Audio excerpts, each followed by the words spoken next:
Ναι.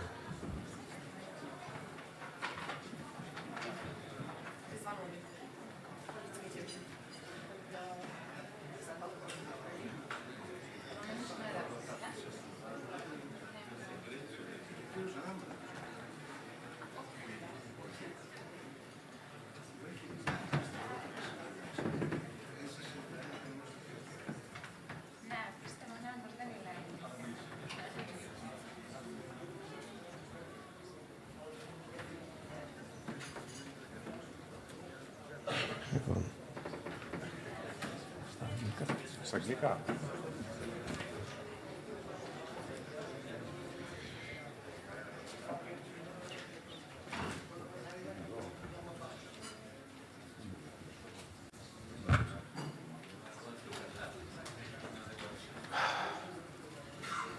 Κύριε Υπουργέ, τι κάνετε? Γεια σας και πάλι.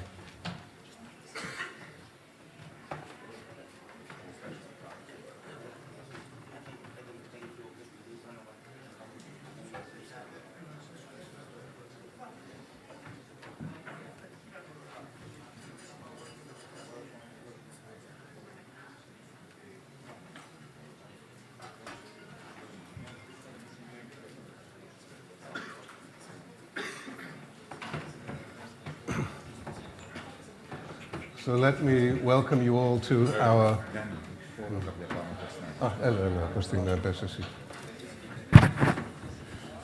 So we now have the second session of the conference, and we are very grateful for the participation of ministers of energy and economy from the region. I wish, on behalf of our Institute of Energy Southeast Europe, I wish to welcome the ministers of the countries in Southeast Europe.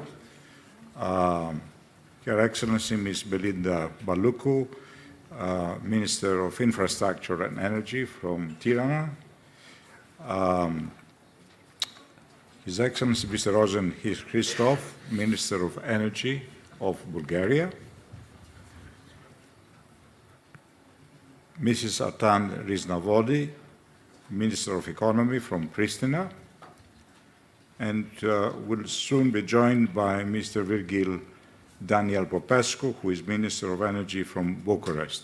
He's going to be with us shortly. And of course, the Minister of Energy and Environment and Energy from Greece, Mr. Kostas Krekas, and I wish to thank him for the excellent cooperation we had in organizing this event, which is hosted in our annual conference. And we hope that soon we'll have the opportunity to host a similar meeting in our annual Southeast Europe Energy Dialogue, which we organize traditionally every June in Thessaloniki. But also we have done this in other parts of the region.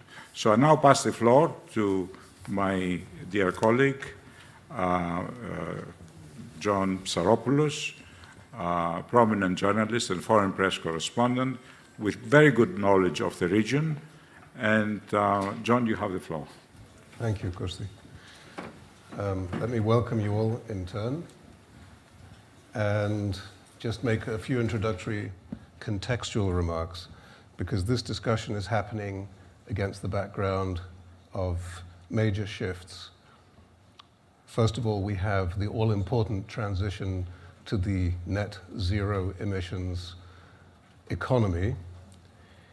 According to the latest World Energy Outlook from the IEA, at the moment, stated policies are on track for peak emissions reaching 37 gigatons in 2025, but by 2050, under these stated policies, the world is still emitting 32 gigatons. And that puts the world on track for a 2.5 degrees Celsius temperature rise by the end of the century. If announced policies also take effect, then by 2050, the world is producing 12 gigatons of carbon dioxide, putting it on track for a 1.7 degrees Celsius temperature rise by the end of the century. And that seems to be the consensus at the end of the conference of the parties in Sharm el-Sheikh. But it may be an optimistic assessment. The net zero scenario put forward by the IEA demands that emissions peak at 23 gigatons by the end of this decade. The Sharm el-Sheikh conference of the parties also shows that there is a rapid shift away from the focus on emissions reduction towards security of supply and towards the inequalities across the globe that are becoming apparent through the energy transition. So this year, no progress was made at all in emissions reduction, in pledges towards emission reduction, and instead we see a focus on compensation. And of course, the local context of Southeast Europe that we are going to deal with today is that we are a region with rising energy needs, but with relatively few energy resources, and the resources that we have built in terms of zero emissions hydroelectric power may also be dwindling. Hydropower generation in Europe fell from 14% of the electricity mix to 11% this year because of reduced rainfall, and that seems to be a trend, and that will presumably be a problem, a major problem for Albania. So I'd like to start with you, Ms. Maluku. I'd like to ask you, given this troubling trend, given the fact that Albania produces almost all of its electricity from hydropower, what is the logic of the new taxation that Prime Minister Rama announced on 2 hydropower plants in the country? Thank you very much for having me. It's a very important day today. It's a fruitful day, being all in the same table, discussing for topics that are challenging right now regarding the energy field. As you said, Albania is producing 100% renewable energy, and all this energy is based on the production of the hydro plants. Mainly, more than 95% of those hydro plants are in ownership of the state of Albania. So let's say that the state is keeping the responsibility to offer the quantity that the market needs right now. Of course, have been a very challenging year because the reduction of the rainfalls have been in historical moment, let's say. And in the previous panel, I was telling to my colleagues, I was telling them our story. So in 2022, actually we had around 9 months of dryness without any rain, and in the last 3 days we had rain, all the rain that we missed during the year. By creating as such a very heavy situation of floods in overall country, of course we have new and good levels in our cascade, but the situation regarding the agriculture and infrastructure is very difficult. All those are the results of the climate change, of course, to one hand. And what Albania have done from more than 4 years, we have designed a new strategy of diversification of sources by keeping into consideration that we are in total dependency from the weather mood and from the water coming from the sky. So we have decided right now to create a new mixture of energy based on renewable energy mostly, by increasing in important way the amounts of production through PVs and wind parks. Through transparent auctions just to be appealing for the big companies, and we have achieved this because through the auctions in Albania we have now big companies like Voltalia and Verbund and other companies, Total Energy.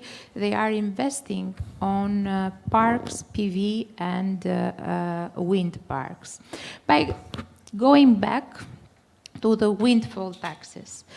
Regarding the windfall tax, of course, we are not making any rocket science here. We are just applying the best European practice that you already have done, starting from Greece, Italy, and other countries. In September, the European Union Commission introduced the emergency measure package to address the energy crisis, which include the proposal all the windfall taxes in order to skim off the large unexpected profit made by the energy company and use that money to support householders. Of course, during the visit of the President Ursula von der Leyen in Tirana, she even encouraged us to impose a windfall tax since we were already protecting all our householders and small businesses with a social protection shield starting from September 2021, when Albania have been first time exposed to the prices of imports. Because no matter that we are producing 100% renewable energy, we are just covering 70% of the needs of the market. And the rest, the 30%, we are buying this on imports. Keep into consideration that during this year, 2022, we have faced a price that we never have been prepared, like having during the August, I'm referring now to HUPEX, the Hungarian energy exchange, around 1,040 euro per megawatt have been the price in 31st of August.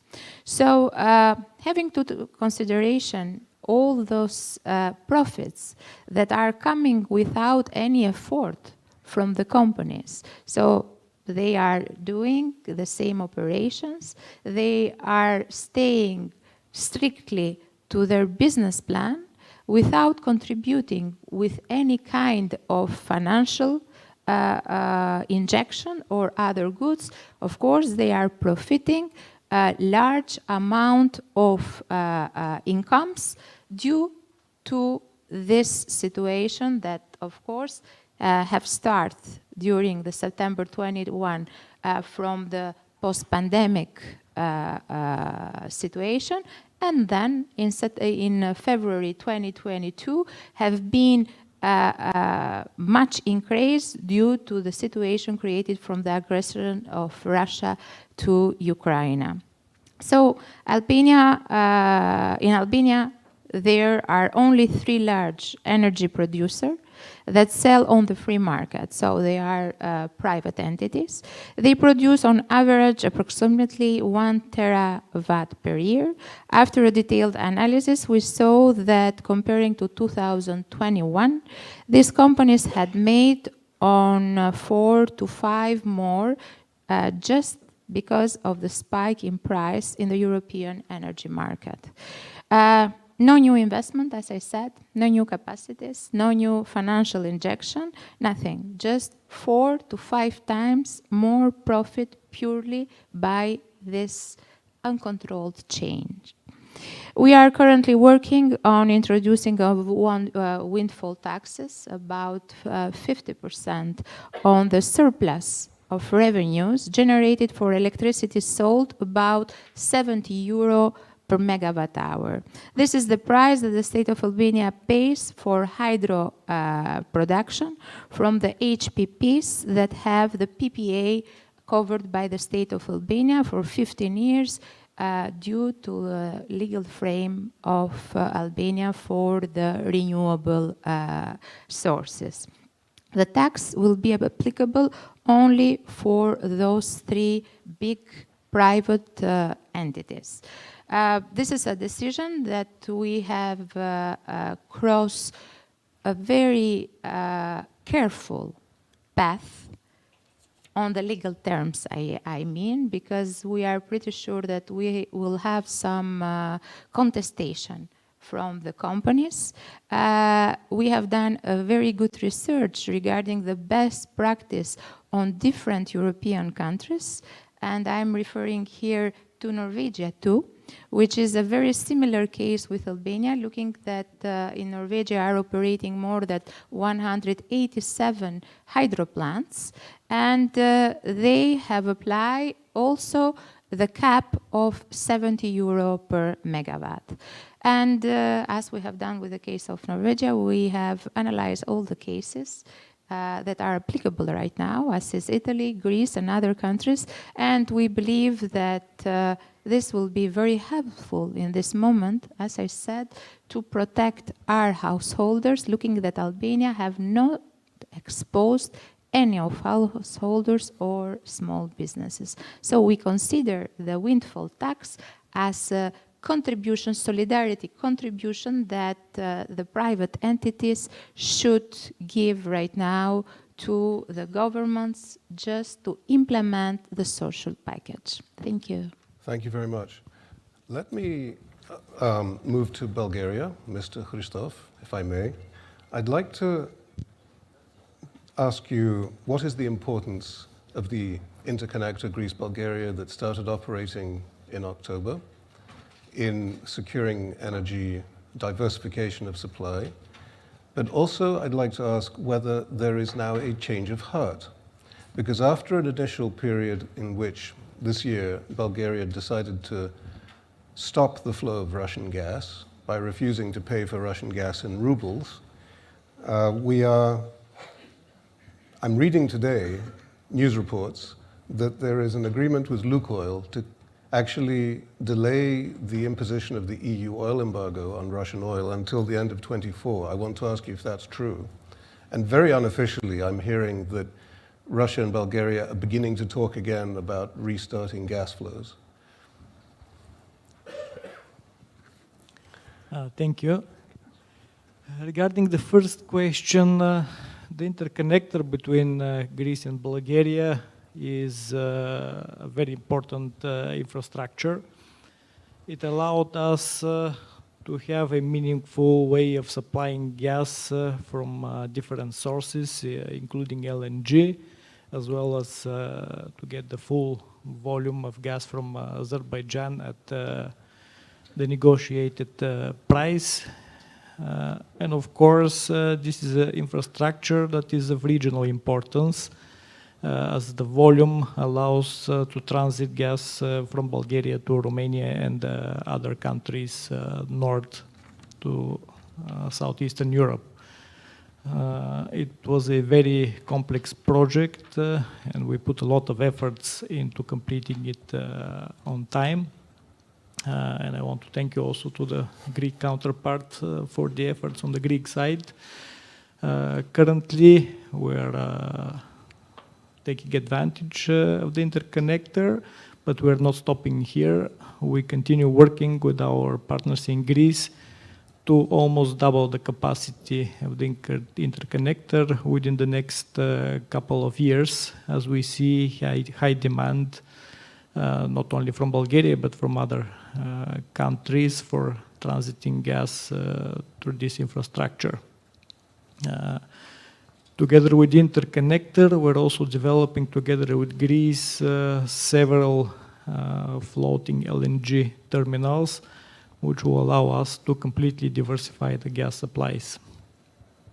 As regards to Lukoil, Bulgaria has a derogation for oil supplies, which allows us to import oil until for the next 2 years, which is due to the fact that we cannot deliver oil through the Bosphorus. The recent foreign policy of Turkey increasing up to 5 times the taxes and practically closing Bosphorus for tankers does not allow the functioning of the refinery in Bulgaria. Therefore, the European Union has allowed us to import oil from Russian sources. The refinery in Bulgaria is also of regional importance, as it supplies fuel not only to Bulgaria but to the neighboring countries, providing energy security in the region and employing several thousand people in Bulgaria. In parallel to that, however, we're working with Greece and we're discussing a very large infrastructure project of building a pipeline from Alexandroupolis to Burgas.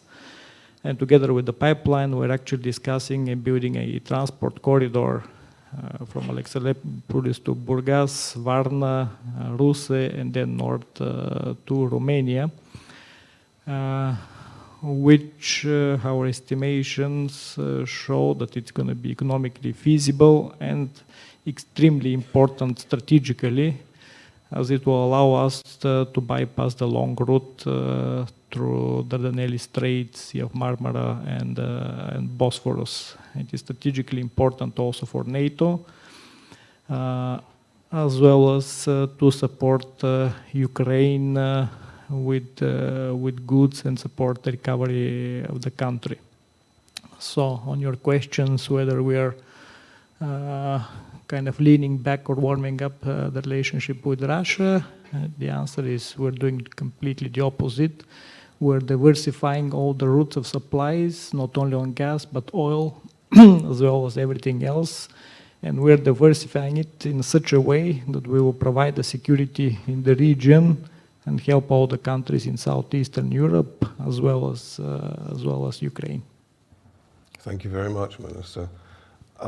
Since you moved us a little further north with the projected pipeline project, I'd like to move to Romania, Mr. Popescu, and ask you, as you can understand, I'm focusing all of these questions on energy security and diversification of supply. I'm not asking anybody about emissions reduction at the moment. Your solution seems to be veering. You're already a gas producer. Your solution for securing future energy supply seems to be veering towards nuclear. There is financing in place for 2 additional reactors to the existing plant of Chernavoda. Could you tell us more about that? Yes, so we are a pro-nuclear country, and we are very keen to put in place 2 more units, Units 3 and Unit 4. They are country reactors at Chernavoda. We announced, I think, 2 weeks ago at COP27, together with our American friends, with US Exim, the financing with $3 billion of these 2 projects through US Exim. We are waiting other announcement. I don't want to tell now, but we are waiting other announcement from other partners. They are members of the consortium. I already said that we want to build these 2 more reactors with our partners from United States, Canada, France, Italy, so our NATO allies. So we'll do it. So these 2 power plants, nuclear power plants, we project to take in place and to be deployed, to be finalized 2030, Units 3 and 2031, Unit 4. And we announced 1 year ago at COP26 that Romania wants a smaller modular reactor, and we already choose the technology, the American one with a new scale. And we already choose a site for a smaller modular reactor in the middle of Romania at Doicești. It's around 120 kilometers from Bucharest. So it will be a smaller modular reactor deployed till 2027, 2028. It's 460 megawatts there, 6 module of 77 megawatts. So we have in our energetic strategy nuclear as as a pillar of our security of independence of energy. Thank you very much. And still on the theme of energy security and supply, moving on to Kosovo, where the biggest native source of energy is lignite, very much the same as Greece. It's reported that during this year, when you had to rely very heavily on domestic electricity production, Kosovo A and B, the two lignite burning units, have presented some technical instabilities that you have to address. I want to ask whether those have been addressed or are being addressed, and whether you plan to import more energy given the fluctuation in prices.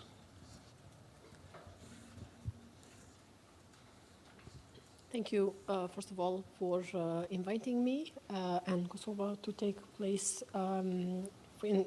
part in this conference that is taking place here in Athens. It's a pleasure to be here among fellow ministers from the region and discuss our joint, though diverse, set of challenges that we are facing. Indeed, Kosovo currently relies very much on coal. 95% of our electricity production comes from coal, and we are aiming to change that. However, in the very immediate term, we are faced with what we have, and we have to face the situation with the capacities that we have. We have had issues, these being our power plants being 40 and 60 years old, means that energy security is always a challenge, and relying on them is always a challenge. During this summer, we have had capital investments in 4 out of the 5 units, and they are ready for winter now, though when you have capacities this old, it's always unpredictable what can happen. Our predictions for this upcoming winter are that we will need to import around 20% of the electricity that we consume. However, in the meantime, what we have been doing since the beginning of the crisis, since last year or last winter when we were hit more hardly, is try to reduce consumption of energy. We have a new tariff structure which incentivizes savings, but also we have a scheme for consumers that save electricity to benefit from a further subsidy.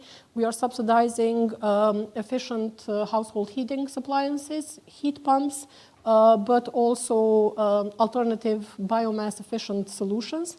And I'm happy to say that during the first 9 months of this year, we already have a 6.4% reduction in electricity consumption compared to last year. And if this trend continues, we hope that by the end of the year, the challenges will be weaker. Of course, all of us have been very fortunate. I think it's a double-edged sword here. I think we can all agree that climate change is probably why we have this warm weather right now. But considering the situation right now, I think we are all lucky to have this warm weather, which is also helping us to reduce demand in the immediate term, which is one of the best things that we can do actually, not only for our economies, but also in solidarity with other European countries and with Ukraine right now. Thank you very much, Minister. And let me finish this round of questions with Minister Skrekas. On security of supply, you've done wonders with facilitating the licensing of renewable energy capacity this year and the last 3 years. And I have a question about gas, because after the New Democracy government came in 2019, there seemed to be a de-emphasizing of gas exploration in the Ionian and the East Mediterranean. And suddenly this year, we see that there is a renewed emphasis with scheduled gas exploration that took place in the Ionian, seismic tests that were scheduled, and now more testing that is being announced by you. Can you tell us what lies behind this fluctuation in emphasis, and what are Greece's goals in terms of securing its own gas production? Okay, first of all, let me thank my good friends and counterparts, Virgil, Belinda, Rosen, and Artan, for being here with us today. Earlier today, we had a very constructive meeting, a round table, describing the challenges that we have to face in terms of energy security, but also affordable prices for the households and for the businesses. And I think that this energy crisis, which is fueled continuously by a catastrophic invasion of Russia to Ukraine, has brought together the Balkan countries, has brought together European member states. So altogether we are united because, after all, energy security is not a national issue, it is a regional and a pan-European issue. So I think that Balkan countries are showing leadership, and they are leading by example the Europe as a whole by promoting and by deploying necessary crucial infrastructures in order, on the first hand, to secure the supply, the energy supply, and on the other hand, to achieve and accelerate energy transition, green energy transition. So let me make a comment on something that you said during your initial intervention, that in COP27 in Sharm el-Sheikh, you saw a moving from energy security, from green transition to energy security.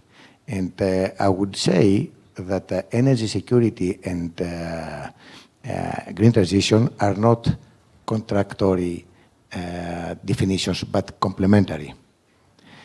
Meaning that in Greece, for example, we have designed and currently implementing an energy strategy which will diversify the sources of supply of gas, for example, and I will come back to this, but also to diversify in terms of the types of the energy that we use. So we are moving from fossil fuels to green energy, and we are deploying rapidly renewables. Greece is the 8th country in the world when it comes to the renewables contribution to our energy mix. And according to the latest EY's study that was published a few days ago, Greece is the 2nd country in the world when it comes to the energy, to the GDP of the country, regarding the attractiveness in renewable investments. So that shows that this is mainly the only solution to diversify and to achieve the security supply and going towards renewables.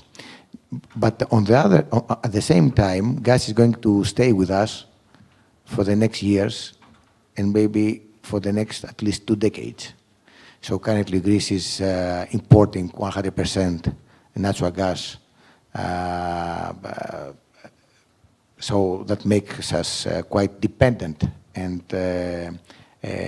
when it comes to energy crisis and the high gas prices, also quite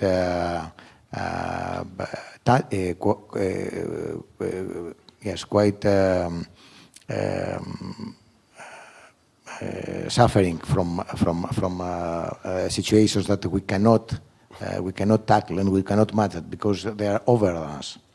So I wouldn't agree that we delayed the explorations when we took office as government. On the other hand, on the contrary, all the previous period of time, we tried to accelerate to make all the necessary permits to issue the environmental permits in order to make the concessionaires, ExxonMobil, Hellenic Energian, to be able to elaborate researches in 5 fields.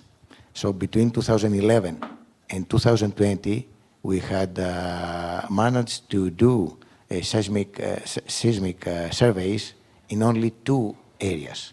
And from 2022 to 2020 and 2022, just in 2 years, we have managed to complete and currently implementing seismic surveys in 5 areas. So in fact, we have accelerated the researches, and I think the will of big multinational companies like ExxonMobil to come and risk money and elaborate those researches, and also, if everything goes well, to proceed to trial wells, drilling, shows that there is good probability, high probability, to find something which is going to transform Greece from an import country to an export country in terms of natural gas.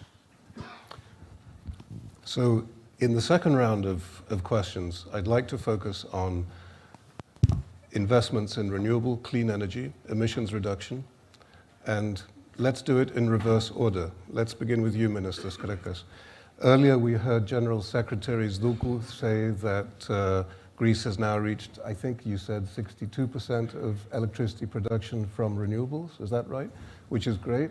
What is the goal for 2030 in the new National Emissions and Energy and Climate Plan? And how much money will it take? Can you get to 100? Can you get to close to 100%? Some European member states are aiming for 100%. The top 4. Well, as I said earlier, currently 46% of our electricity consumption comes from renewables this year. And we expect that by 2026, 60% of the electricity consumption will come from renewables. And our target, the revised target for the national, which is going to be included in the National Energy and Climate Plan, will state that 80% of the electricity consumption in 2030 should come from renewables. Currently, we have almost 10 gigawatts of renewables already operating. We should build another 18 gigawatts by 2030. This year, just in 2022, we have deployed almost 2 gigawatts of renewables. Of course, in order to fulfill this very ambitious target, we need to do certain things. First of all is to upgrade our grid, electricity grid, and also expand and upgrade the electricity interconnection with the neighboring countries. We're going to invest more than 10 billion euro by 2030 for the upgrading and the modernization of the electricity grids and the interconnection of the islands, of the Greek islands with the mainland. The new electricity interconnection between Greece and Bulgaria is going to be ready the first quarter of 2023. And this will give us opportunity to double the electricity interconnection between Greece and Bulgaria. The same with North Macedonia and also with Italy. And we are discussing with Belinda and the Albanian government to triple the electricity interconnection between Greece and Albania by the end of the decade. On the other hand, as you can understand, there were, as you know probably, there were 5 hours a few weeks ago where 100% of the local consumption and 100% of the exports were covered by renewables. So now we're going to increase even more the photovoltaics. So that means that we're going to have quite a lot of energy produced during the day, which we should do something with it. So there are 2 solutions to this. The first is to export it. That's why we're designing and we're discussing with Austria and Germany to build a direct electricity interconnection which will pass through West Balkans, arrive to Austria and Germany in order to move up to export green energy produced in Greece.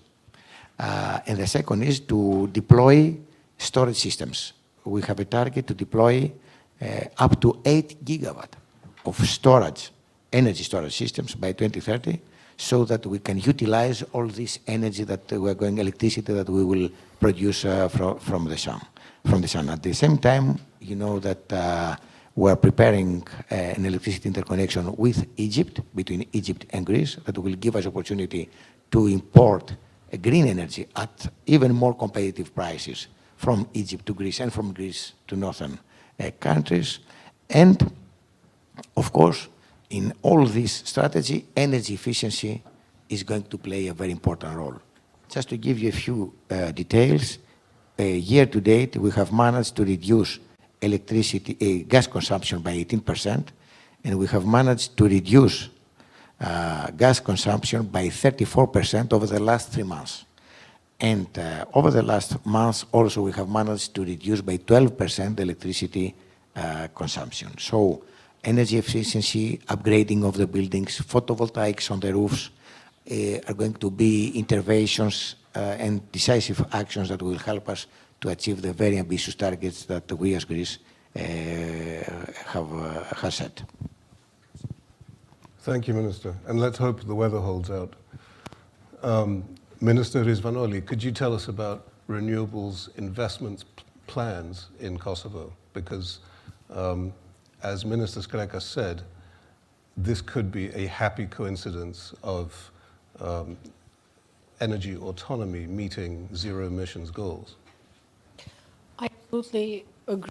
I think the energy crisis amplified by the invasion of Ukraine and weaponizing of energy, gas particularly, but generally energy by Russia has reminded us that actually energy is a matter of national security. Energy security is a matter of national security, and that independence, particularly from countries with authoritarian regimes, is very important moving forward.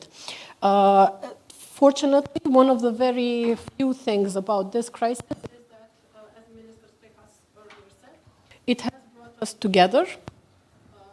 We are discussing more about joint cooperation, about joint solutions, and I think we can now say clearly that it is accelerating the green transition. Maybe not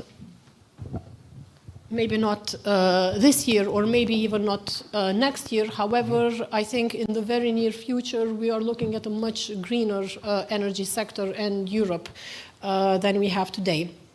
Kosovo, as I said, right now faces challenges. It is highly reliant on coal. However, we have a very ambitious energy strategy. We aim to increase the share of renewables in electricity consumption from 5% today to 35% by 2031. Towards this end, we aim to build 1.3 gigawatts of wind and solar capacities over this period, and this will enable us to reduce GHG emissions by 32% by 2031. We are at the same time tackling the heating. For us, a major part of energy consumption is actually for heating during the cold months of autumn and particularly winter, which is why addressing heating is particularly important. In this area, we are also looking towards renewables. Right now, we have one district heating system in Pristina, which is a cogeneration facility from coal. However, in Pristina, we are introducing 50 new thermal megawatts of energy from solar energy in what will be the biggest solar district heating plant in Europe. And also we are currently developing feasibility studies for 8 other big municipalities in Pristina so that we can build district heating systems, and also a range of renewable sources are being considered for district heating in these other municipalities. Of course, in order to be able to integrate all those renewables, storage is key. Which is why we are investing with the help of Millennium Challenge Corporation, with the US. We are investing in battery storage, in the largest battery storage project in the region of 340 megawatt hours. But also we are looking with a district heating project, solar district heating that I mentioned. This will be a sort of a pilot for the country for seasonal storage using water. And I think this can be a good lesson also for other municipalities in Kosovo, but also throughout the region. And in order to achieve all of this, integration and cooperation with the region is more important than ever. Which is why I particularly appreciate the discussions that we are having here today and the discussions we had earlier this morning with fellow ministers. For us, for Kosovo, in terms of transmission network, we have very good lines with all the countries in the region. However, we need to do more in terms of market development. Towards this end, with Albania, we are launching for the first time a joint power exchange in a few months, and hope to expand this cooperation with North Macedonia and Greece in the very near future. And I think this is the key, strengthening our power transmission networks, and planning better and jointly for the future to make the best use of complementarities that we have, I think is the key to both more energy security, but also greener energy sector for the region and for the whole of Europe. That's all very exciting. Thank you very much. Going in reverse order, Minister Popescu, I'd like to ask you not only about Romania's green energy investments in the next 8 years, but also about whether Romania could become a net exporter of gas, which could help its neighbors reduce their reliance on dirtier fossil fuels as a transitional phase. Yes, these two are correct. These two are right. Yes, we have big plans on renewables. We had programs that we want to deploy 7.9 gigawatts of renewables till 2030 in onshore. This means wind and also photovoltaic. And we also start on our resilience plan, our work to do a law for offshore wind. And that's a big potential on 76 gigawatts of offshore wind. From 76 gigawatts, there are 22 that are in shallow waters and can be deployed easier than the other 54 that are in deep water, and that means floating winds, and also that means more cost. So we are trying till the end of the next year to have this offshore wind law, and also to work with CFD, Contract for Difference, in order to start deploying till 2024 the first offshore wind farm in the Black Sea. So this is about renewables. When we talk about zero emission, we talk about low carbon, and I already told you about the nuclear program.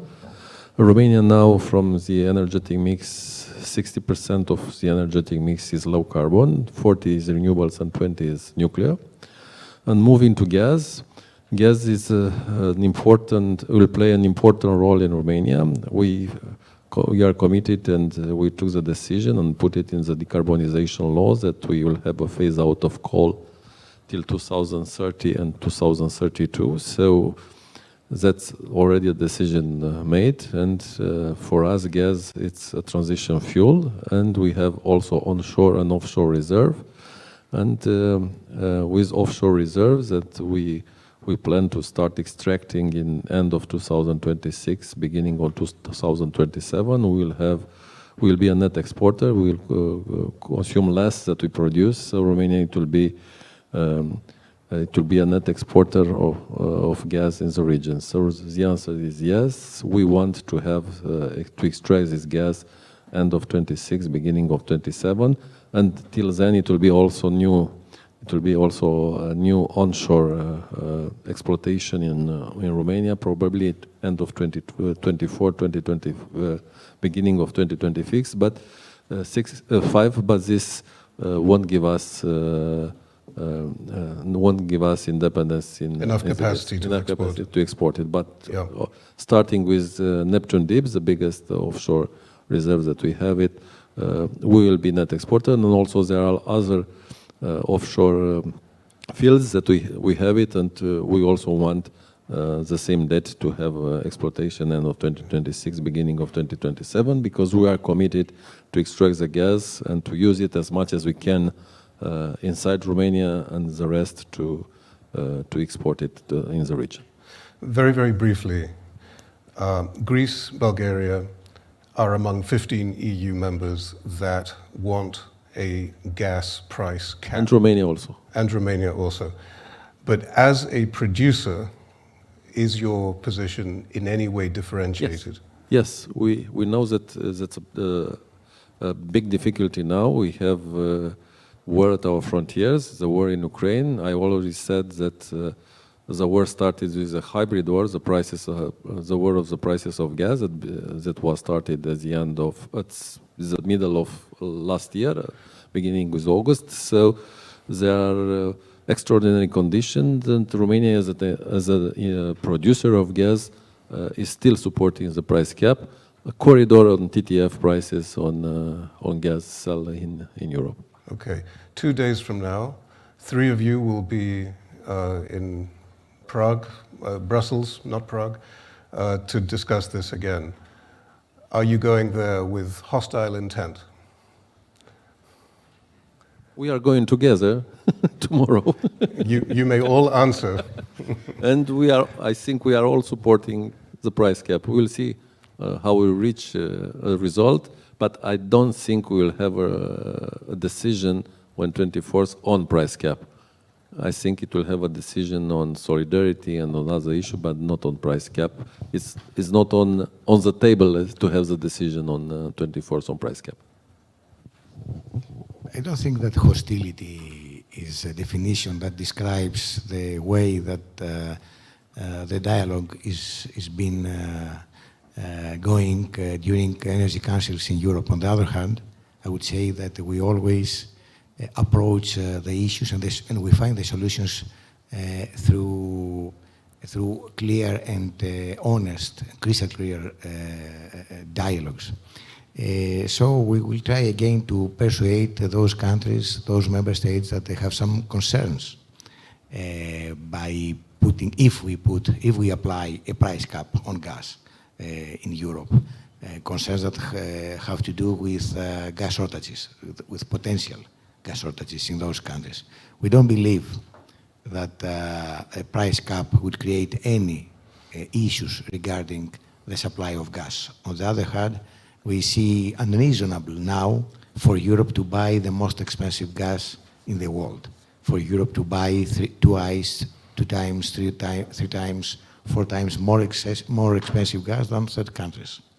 So for sure, the European society and the European production base, the European economy cannot cope with these excessive skyrocketing gas prices, which have also led us to record high electricity prices. And we have to take decisive actions now, because now we have 100% our gas storages full with gas. We have a mild winter. So let's say that we have the flexibility in order to test a market price gas mechanism and adjust it if necessary. This is going to be much more difficult next winter. Thank you. Thank you. Mr. Christoph, if 2 minutes, if you can do it. Can you tell us what your plans are for the energy transition, the green transition, and whether you have a different view on this consensual approach towards price caps?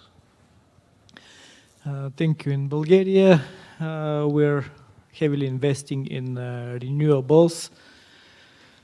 By the end of the year or early next year, we expect to attract more than 3 billion euros of investments in photovoltaics, which should go online by 2025. In addition, we are modifying our legislature in order to speed up the process of certification and allow faster processing of paperwork in order to make the process of licensing these renewable energy sources faster. We're also introducing a law that will allow Bulgaria to better exploit the geothermal resources. We're working also on energy efficiency. So in all the directions, we're trying to increase the mix of renewable energy in our mix and to reduce the energy consumption. Of course, we're investing heavily in energy storage, and we believe that green energy should require green storage. So instead of batteries, we're exploiting other ways, such as the most popular pumped hydroelectric power plants, as well as latest innovative technology of underground pump hydroelectrics, compressed air, thermal conservation of energy, including the option of converting one of our coal-fired lignite-fired power plants into an energy storage facility. On the gas policy, we're supporting the price cap, and actually we're supporting a lower price cap than the currently discussed. And here we have complete consensus with the position of Romania and Greece. Thank you, Minister. And let's finish as we began with Minister Balucu from Albania. Would you tell us about one specific thing? I won't ask you about your green transition because Albania is already green. I will ask you about the floated LNG terminal at Vlora. Will this happen? It's been discussed for years. Actually, it's been discussed just 2 years, the last 2 years, and we consider ourselves very fast on going forward with the project because we have good partners, to tell the truth. So the consortium made from the US companies Accelerate Energy and Exxon Mobil now have been expanded and improved with other companies as Spanish Enagas, Total Energy, the French company, and Bulgarian Overgas. So we have all the partners to be successful in the future. The projects start as a local project. We just want to have LNG in our country. We don't use any gas for the moment, but of course, as I said, the energy mixture is very important for the energy security. You cannot have only renewable, you cannot have only lignite, or you cannot have only gas. So the situation, the geopolitical situation have showed to us that we should have choices, of course, without leaving apart our very important path on the green agenda. But energy security should be the priority for every country, for every government. That's why we start this project to bring in Albania some US LNG and to revitalize one of the thermal plants, the only one actually that we have in Albania, and that never have been in use till now due to a problem on the cooling system. So we start this like a local project. After being in the table with all the partners and the neighbors, we understood that that project can be a contributor to the energy security for the region. That's why we open the table, the round table, and we have decided now to have 3 very important components. The first one is the floating port of Vlora, which will host all the molecules that will come from abroad, from US or other countries, and making as such Albania a hub of the distribution of the LNG. To the other hand, we have started now to design the first path of Adriatico-Ionian pipeline, which is very important for the Western Balkans, which will connect Croatia, Montenegro, Albania, and Greece. And this first path, maybe it's small, but it's very important because we'll connect the port, the floating port of Vlora, with the exit point of TAP in Fier area. It's about 33 kilometers, but we'll start and we'll create a precedent regarding the exchange of gas between TAP and the floating port of Vlora. We plan to build a 24-inch of pipeline with reversible mode. And the third and very important, of course, is the production that we will have from the thermal plant of Vlora, the production of energy. It's about 350 megawatt by the end of 2026, by giving as such the possibility to Albania to become in 2030 a net exporter, because this will be part of our mix of energy by contributing on production of added 4 terawatt. This is much or less our project that now we have started. It's not anymore a plan. It's a concrete project with all the partners and that we have. We believe that we will be successful, and we will start operation and production by the end of 2023 by going phase by phases till 2027 with all the components ongoing. Thank you. Minister Baluku, Minister Popescu, Minister Christoph, Minister Rizvanoli, Minister Skrekas, thank you very much for being here today. I think it is time for lunch.